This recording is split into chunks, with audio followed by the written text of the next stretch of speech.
Fantastic. Good morning, everybody. It's great to see you today.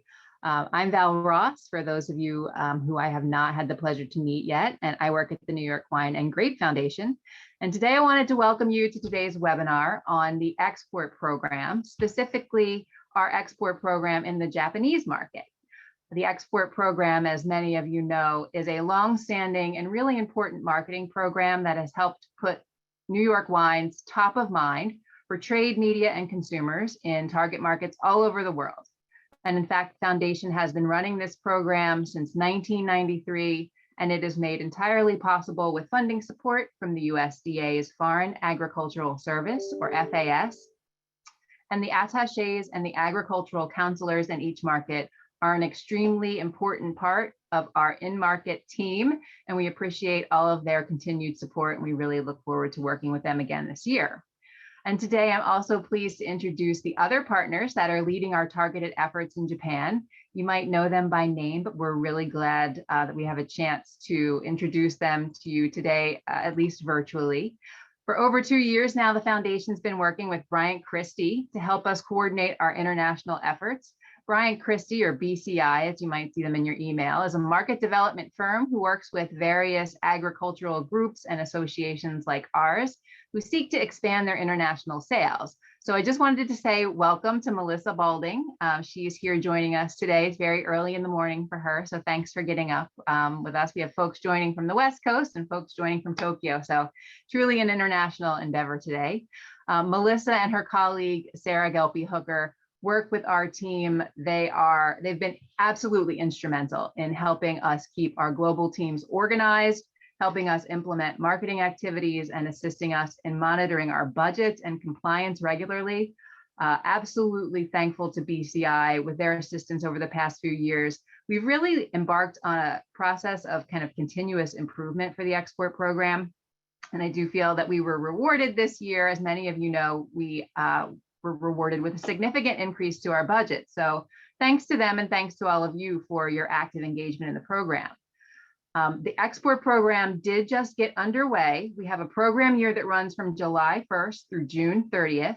So if you're waiting to learn more about our plans for the year before you join, kind of now is the opportunity to listen to Akiko and the folks from the Asahi Agency, learn more about the market, learn about what our plans are for the market, and then join up, because we're getting ready to go full steam ahead with invites for all of the wonderful activities that you're going to hear about.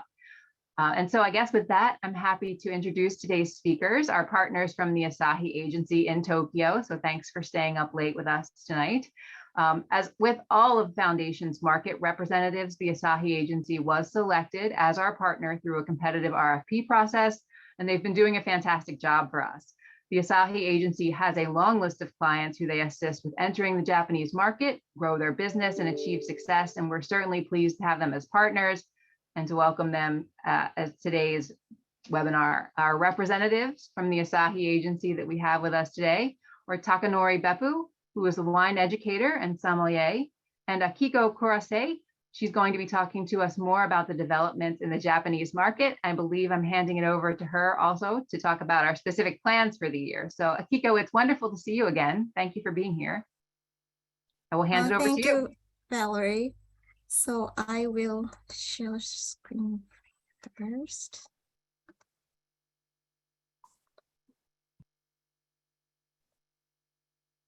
Okay, yeah.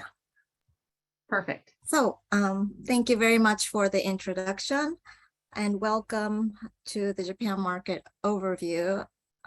We are Asahi Agency, your in-market representative for the Japanese market. So we would like to talk to you again today about the characteristics of the Japan wine market and how attractive it is as a market for New York wines. My name is Akiko, the project manager at Asahi Agency, and I would like to introduce you to Takenori Beppu, who is our wine specialist. So hello, everybody. My name is Takenori Beppu. Today, I would like to share with you what I felt as I have been in charge of New York Wine's Japan office for a year, along with the characteristics of the Japanese market. I'm not sure how many of you have actually been to Japan, but I'm convinced that the Japanese market is a very unique and attractive market. I'm looking forward to work with you to expand New York wines. So first of all, let me introduce myself. I began my involvement in the wine industry about 20 years ago, and after working in restaurants, importers, wine stores, and other major parts of Japanese wine distribution, I'm now working as a freelance consultant in the Japanese wine industry. To start off today, I would like to share with you a book on pairing sushi and Austrian wines, written by a friend of mine who is sommelier. He's the owner of the sushi and the Japanese restaurant, but at the same time, he's the sommelier and mainly serves Austrian wines. This kind of pairing of Japanese food and wine has become quite common in Japan. I have been working with New York wines for a year and have received many comments about how well New York wines go with Japanese food.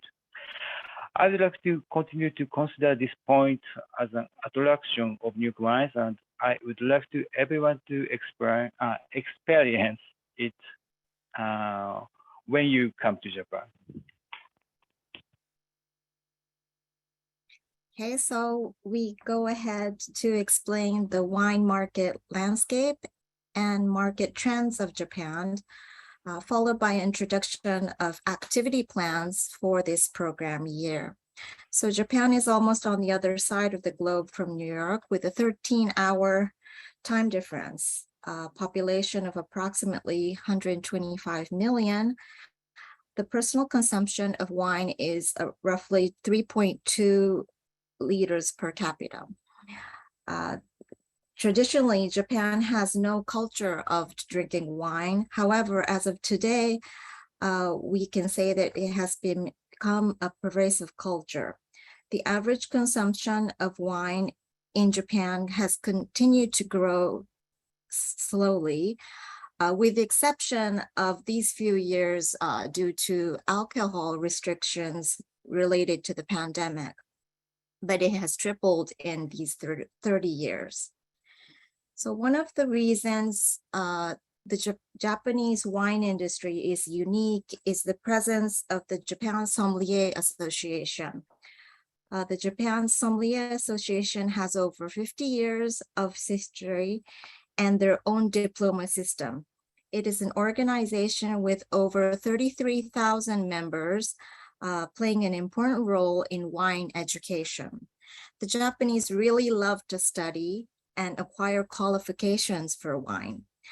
About 4,000 to 5,000 people take the qualification exam every year. Japan wine professionals have a strong interest in new and rare regions and also new and rare grape varieties.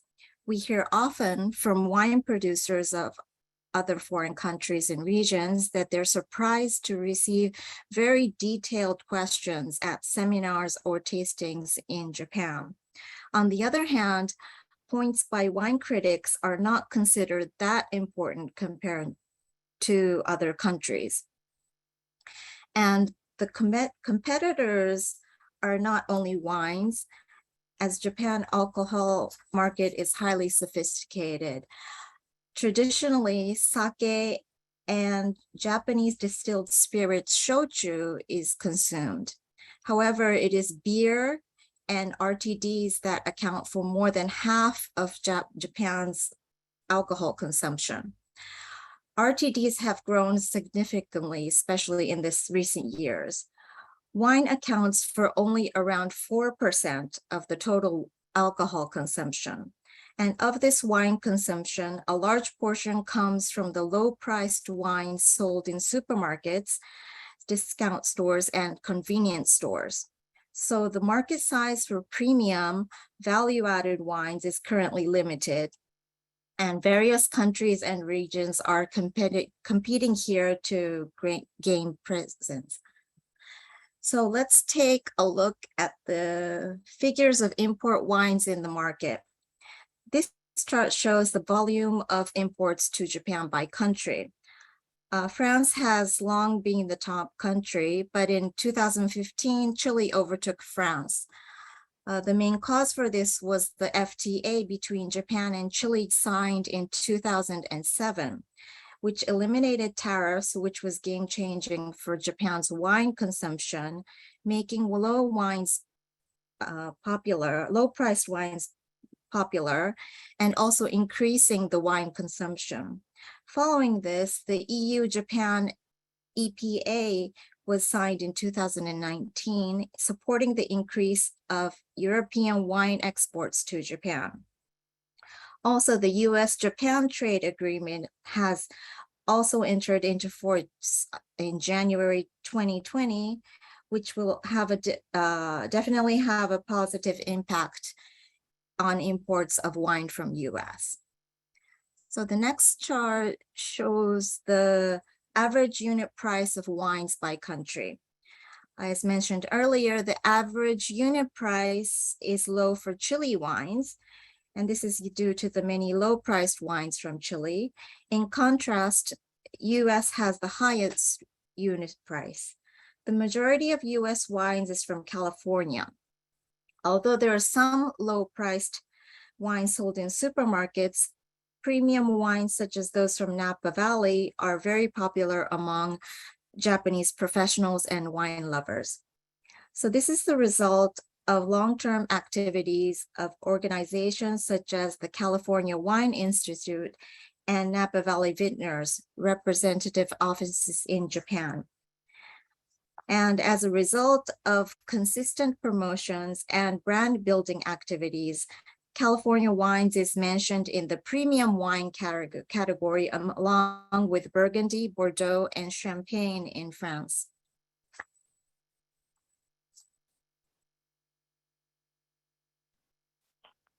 So now, I'd like to also talk about the popular varieties in Japan.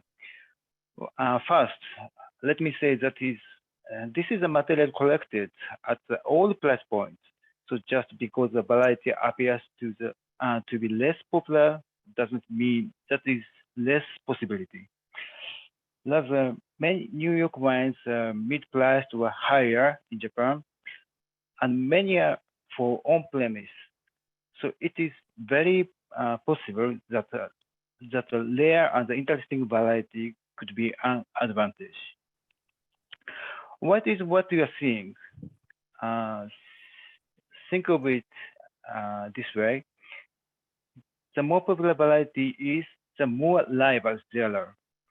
For example, Germany wines not that popular in Japan, so that we believe that Riesling is a good variety marketing position for a New York wine. Chardonnay, on the other hand, has a lot of competition because wines from all over the world are available in Japan. And about the red is this. So Cabernet Franc is not to be found, but we believe it is a very good variety to characterize New York wine, given the quality in New York State and the limited number of world-renowned regions.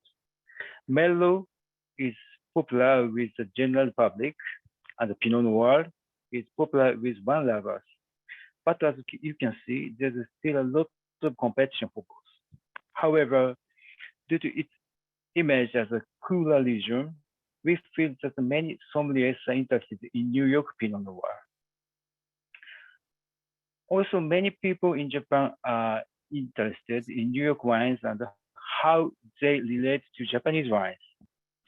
Wine production in Japan has a history of about 140 years, but due to problems with rainfall and the humidity in grape cultivation, it has long been possible to produce only inferior quality products. However, technological improvements, familiarity with domestic products, and the ease of visiting wineries have made this category the most booming in the past decade. Now, there are over 400 wineries spread across Japan. For a long time, it was difficult to grow vinifera varieties in Japan, and Lambrusco varieties such as Niagara, Concord, and Delaware have been widely used for winemaking. Wines made from these varieties are still very well known in Japan, and we feel that this is an interesting point to discuss in relation to New York. So based on this market information, we present to you a SWOT analysis of New York wines in Japan. The biggest advantage is that every Japanese of wine drinking age knows New York. However, the image is New York City. It is not known that wine is made in the state of New York. However, the word New York unmistakably has a premium high quality image, which is a great advantage in promoting New York wines. Another advantage is the familiar grape varieties.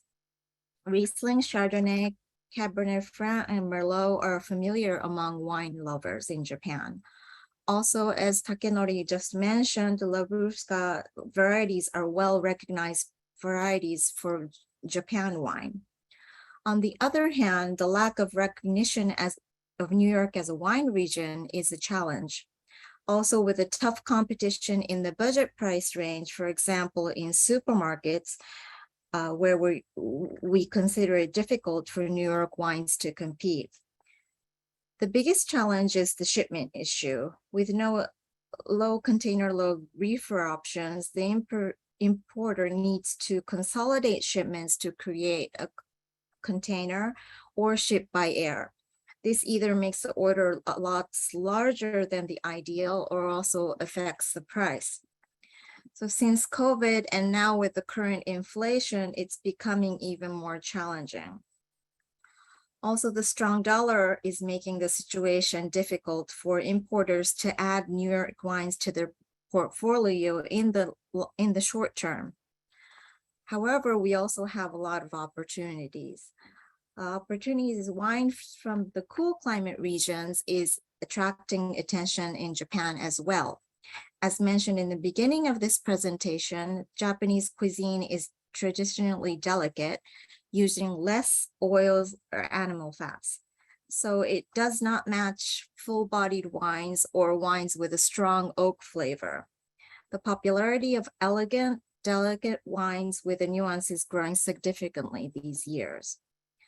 The Japanese is also quite receptive to new regions and grape varieties. Sommeliers who have influence on the market are trend sensitive, and we see that many professionals showing interest in New York wines as an upcoming region. Again, the harsh competition is a threat because Japan is an attractive market, and even the wine regions with decades of presence in the market struggle to maintain share. However, there are many opportunities based on the strengths of New York wines. We are confident that by focusing on reaching out to the right target, building long-term relationship with good importers will help to establish an ideal position in the Japanese market. So before we introduce this year's activities, I would like to give you a brief recap of our first year last year. We had 2 physical seminars with guided tasting for trade and press, 3 webinars in total, and 1 webinar for consumers and professionals, which had over 70 live viewers and over 150 views for the archived version currently. 2 webinars with guided tasting, 1 for selected professionals and 1 for wine lovers in collaborations with the largest wine school in Japan, Académie du Vin. And we also had a press release announcing the launch of the Japan office and upcoming events. Also, we launched the Japan microsite, which is very important for raising recognition among trade and wine lovers in Japan. So for this program year, we have some exciting opportunities. Our priorities are to match importers with wineries seeking distribution, and also increasing sales for wines already distributed in the market. To realize this, we raise recognition of New York wines as a premium wine region and focus on reaching out to the right professionals in the industry. So for the activities, we are planning to have a physical tasting event for trade and press, and 2 webinars with guided tasting, which we will send wines out in rebottled kits and sending to attendees. We plan to exhibit at a trade show for professionals, and we are planning an inbound buyer's trip to the Finger Lakes and Long Island in October, which we will explain a little bit more in detail later. There are also plans for a trade mission to Japan, which hopefully some of you will join, and we will be able to have you in Japan here. We will utilize the Japan microsite, and we also plan to issue a press release. So we will explain a little bit more about the importers that will come to the New York wine region. Yes, so I would like to introduce you to the 2 importers we will be bringing to our first regional tour to the New York State. And first of all, this is my first visit to the New York State, so I'm very much looking forward to it. So the Motox is one of the largest importers specializing in wine in Japan, and has a strong sales force all over Japan. And the other one is Asma. It is a distinctive company that is not as large as Motox, but has sales channels throughout Japan and has its own wine school and a distribution company. Akiko mentioned, logistics to Japan is one of the bottlenecks for New York wine, but we believe this company has the potential to work with other importers on this point. So the main purpose of this trip will be for the importers to visit the wineries that are seeking distribution in Japan. However, we also hope that we can visit, or they can visit some wineries that already have distribution in Japan, because there are also influencers in the market, not just importers, but we'll talk about the New York wine region and about their experience in New York. Will help raise recognition in total for New York wines. And since our first year, we have been in close touch with the U.S. Agricultural Trade Office in Tokyo and Osaka. We attend meetings for cooperators and communicate regularly with the trade officers. Last year, most of the events we held were granted support by the USDA, meaning we can put the USDA logo in the invitations. And this helps to maximize the importance of the events in Japan for the trade and the press. So the USATO office in Japan also holds promotions such as American fairs at retailers or hotels, restaurants, and cafes. And the Japanese really like to have these American fairs regularly. So in some hotels, they will hold it like every year, also in supermarkets and some retailers. So these events are branded Gochiso USA, which means like a feast from USA, or Taste of America. And this is especially an opportunity for New York wines already in the Japan market. So we connect the importers to the retailers or hotels with the help of the ATO, and encourage them to participate in these promotions initiated by ATO. So the last of our presentation, we continue to open a help desk for all participating wineries in the export program for Japan. So last year we had the opportunity to speak with some of you, which is really great. And we learned a lot, and it's always great to talk directly with you. We look forward to meeting with you again, or you can always pop us email or message, and we will try to help. I have also put here some scheduled dates for one-on-one meetings. So if any of these dates match, please feel free to contact us or send you your preferred date for September 5th onwards, between roughly 9 to 11 a.m. We're always open for inquiries, so please contact us.